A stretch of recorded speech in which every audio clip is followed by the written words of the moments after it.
This is the Gemenid meteor shower, and this is the time of year when the Earth passes through its orbit in a special place where there are lots of very small, most of them are very small, objects that are in space, and our path takes us right through those things in space. So we see these very small objects enter the Earth's atmosphere, and as they enter the Earth's atmosphere, they start to burn up. And so what we see in the sky are these flashes across the evening sky. Tonight is going to be especially good because it's going to be a dark night because of the phase of the moon. It's very close to being a new moon, so it'll be a very dark, if we're able to see into the night sky beyond the clouds, it'll be a very dark sky. So unusually good timing for the event.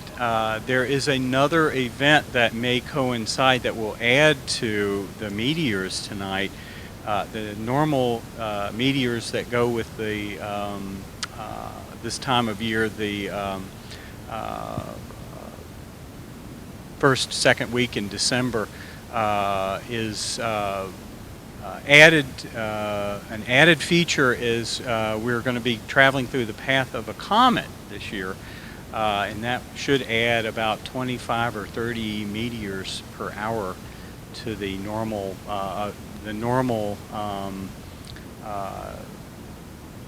meteor count is up to about 100 or so, depending on where you're at, the darkness of the sky. So it may add a lot to it. It's a little bit different part of the sky. It's in the Perseid versus the Gemini section of the sky. So a little bit different part of the sky, but still up in the sky. It should be viewable in the early morning hours. I think probably very early, like about 2 a.m.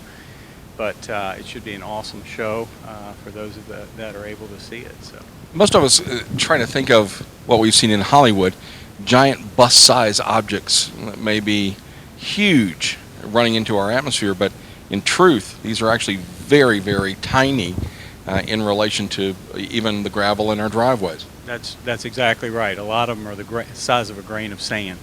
So it's very rare that we get a large, like a bus size. That's very rare for that to happen. It's just the particles in the pieces that end up impacting, going through the Earth's atmosphere are tiny, and they're bits and pieces that either come off of a comet or may come off an asteroid or a larger rocky body, but most of them are very small.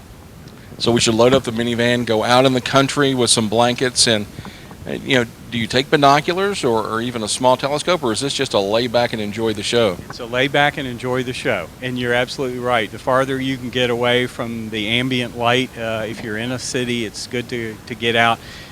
I mentioned the fact that it's going to be a very dark sky tonight because of the phase of the moon, but it never hurts to get away from the city lights and to be able to really get into a real dark sky and to be able to see the event. Telescope binoculars are always great to have, but it really won't help you in a meteor shower because meteors blow by so fast that you would, by the time you got your binocular set, you would have missed them.